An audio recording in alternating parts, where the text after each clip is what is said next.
Students, याच्या आधी आपण बघितलेलं आहे रिफ्लेक्टिंग टेलिस्कोपमध्ये दोन प्रकार आपण बघितलेले आहेत, Newtonian telescope and the Cassegrain telescope. आता आपण बघणार आहोत रेडिओ टेलिस्कोप.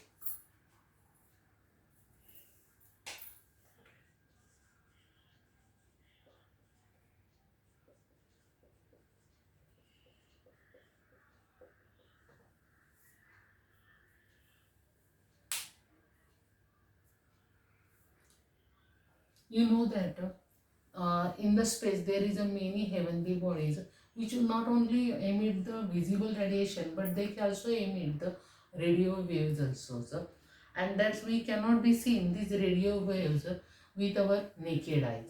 म्हणजे आपण नेकेड आयजनी ते बघू शकत नाही. हेच देर is a special type of the telescope is use to receive these rays. So these receive these waves is called as and the radio telescope. त्याला आपण काय म्हणतो, रेडिओ टेलिस्कोप असं म्हटलं जातं. And generally it is a made up of the one or mower dishes. म्हणजेच काय केलं जातं की आपल्याला माहिती आहे की अवकाशामध्ये जे असलेले हेवनली बॉडीज आहेत ते फक्त व्हिजिबल रेज पास करत नाही, वेगवेगळे रेडिओ वेव्स पण पास केले जातात.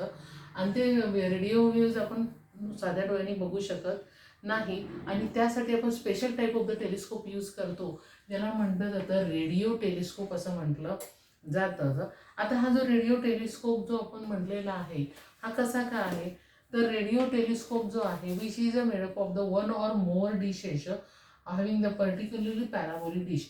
म्हणजे आपल्या ज्या डिशेस बसवलेल्या असतात, डिश टी व्हीच्या अँटेनाच्या ज्या तुम्ही डिशेस बघितलेल्या आहेतच, तशाच प्रकारच्या त्या डिशेस असतात, पॅराबोलिक शेपमध्ये डिशेस असतात.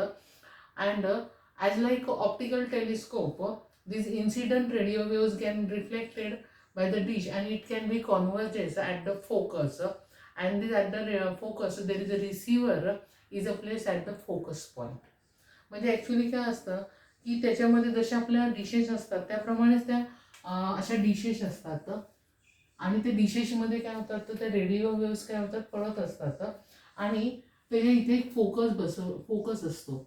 म्हणजेच ॲज अ रिफ्लेक्टिंग टेलिस्कोपप्रमाणेच जेव्हा जे रे इन्सिडेंट त्याच्यावर होतात तेव्हा ते काय होतात रिफ्लेक्ट होतात, पण ते रिफ्लेक्ट कुठे होतात ॲट द फोकस पॉईंट. कुठे रिफ्लेक्ट होतात ॲट द फोकसला, आणि त्या फोकस जवळ जो आहे त्याच्यामध्ये एक रेडिओ रिसिव्हर बसवलेला असतो. त्या फोकसवर आपण एक रेडिओ रिसिव्हर बसवलेला असतो, place is at a focus point, and this the information gather by this information gather by this receiver.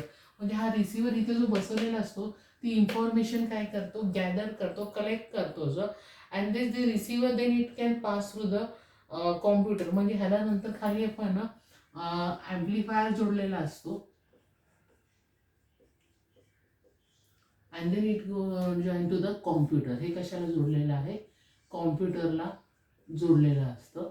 आणि मग कॉम्प्युटरला जोडल्यामुळे काय होतं, this computer can be analyse this information and construct the image of the heavenly body. आलं लक्षात. म्हणजे आपल्या जशा डिश अँटिना असतात तशा ह्या पॅराबोलिक शेपमध्ये अशा डिश अँटिना बसवलेल्या असतात. आणि मग काय होतं की सिमिलरली तोच फरक आहे की जेव्हा त्या हेवनली बॉडीज करून जेव्हा त्या रे इन्सिडेंट होतात, इथे तुम्हाला रे इन्सिडेंट होताना दिसतात, तेव्हा ते रे इन्सिडेंट होतात तेव्हा it can be similarly gate reflected at the focus. त्या फोकसमध्ये ते रिफ्लेक्ट केलं जातं, पण त्या फोकसच्या पॉईंटवर आपण काय बसवलेलं आहे, एक receiver. You can place the radio receiver is there at the point of the focus. इथे रेडिओ रिसिव्हर बसवलेला असतो, and this radio receiver can be collect the information. मग हा रेडिओ रिसिव्हर हे काय करतो, रिसिव्हर काय करतो की जी इन्फॉर्मेशन मिळालेली आहे तो गॅदर करतो. गॅदर करून केल्यानंतर तो काय करतो, this receiver pass through this information through the amplifier to the computer. ती कोणाकडे पास केली जाते, कॉम्प्युटरकडे पास केली जाते. आणि मग कॉम्प्युटर काय करतो, त्याला ॲनालाइज करतो and construct the image of the heavenly body. म्हणजे अवकाशामध्ये जी हेवनली बॉडी आहे त्याची इमेज तो काय करतो, तयार करतो by using this radio telescope. आलं लक्षात. सेम फंक्शन, म्हणजे काही फरकच नाही आहे की फक्त एवढाच फरक आहे की ह्याच्यामध्ये आपण पॅराबोलिक डिश वापरणार आहोत. कधी कधी एक असते किंवा more than one there is a dishes is there, and similar work is a same as our. आपल्याकडे जशी डिश बसवलेली असते त्याच पद्धतीने पॅराबोलिक शेपमध्ये आहे जेव्हा लाईट ज्या रेज आहेत हेवनली बॉडीकडून आलेल्या ते इन्सिडेंट होतात, इन्सिडेंट झाल्यानंतर रिफ्लेक्ट होतात आणि ते फोकसमध्ये एकत्र येतात. ते फोकसमध्ये आपण रिसिव्हर बसवलेला आहे, ती इन्फॉर्मेशन गॅदर केली जाते, then pass through the computer and computer can be analyse and construct the image of that heavenly body. असा हे त्याचा वर्क आहे. ॲक्च्युली ह्या टाईपची एक रेडिओ टेलिस्कोप आपल्या इथं बनवलेली आहे. ती ॲक्च्युली कुठे आहे, this is a near erected the similar radio telescope near the Narayangaon near the Pune. Narayangaon जिथे in Maharashtra, Narayangaon near the Pune त्या ठिकाणी एक अशी टेलिस्कोप उभारलेली आहे. तर ती टेलिस्कोप इतकी मोठी आहे, ती लास्ट टेलिस्कोपला म्हटलं जातं giant metre wave radio telescope. काय म्हटलं जातं? Giant metre wave radio telescope. Giant metre wave radio telescope हा याचा शॉर्ट फॉर्म GMRT असं देखील म्हणतात. जायंट म्हणजे मोठी. The large radio telescope has been made आणि which is the constructed in the Narayangaon near the Pune. Pune ज्या ठिकाणी आहे नारायणगावच्या इथे तिथेही बसवलेली आहे. These use the radio waves having the wavelength about the few meters. म्हणजे ती जी वेवलेंथ आहे ती कशामध्ये मेजर केली जाते? मीटरमध्ये मेजर केली जाते. This telescope actually construct collection of the 30 dishes. म्हणजे त्या ठिकाणी 30 डिशेस अशा बसवलेल्या आहेत आणि having the diameter about the 45 metre. म्हणजे प्रत्येक डिशचा जो डायमीटर आहे इट इज अ 45 मीटर्स. म्हणजे किती प्रचंड मोठी एक डिश आहे बघा. अशा प्रचंड मोठ्या 45 मीटर डायमीटर असलेल्या ज्या डिशेस आहेत त्या अशा 30 डिशेस, पॅराबोलिक डिशेस त्या भागामध्ये बसवलेल्या आहेत. And it is the area about the 25 kilometre. तो जो एरिया आहे it is a nearly about the 25 kilometres is there sir. And it is a made such as that is a work as a single dish. Actually आपल्याला दिसतं ना, 30 जरी parabolic dishes दिसत असल्या तरी देखील it is a work as a single dish. म्हणजे एक सिंगल मोठा टेलिस्कोप आहे असंच ते वर्क केला जातो. It is about having the 25 किलोमीटर्सवर. That's it is a called as a GMRT, that is giant metre wave radio telescope असं म्हटलं जातं. And this giant metre gives the same data would having the got from the telescope from the single dish having the radio diameter about 25 kilometers.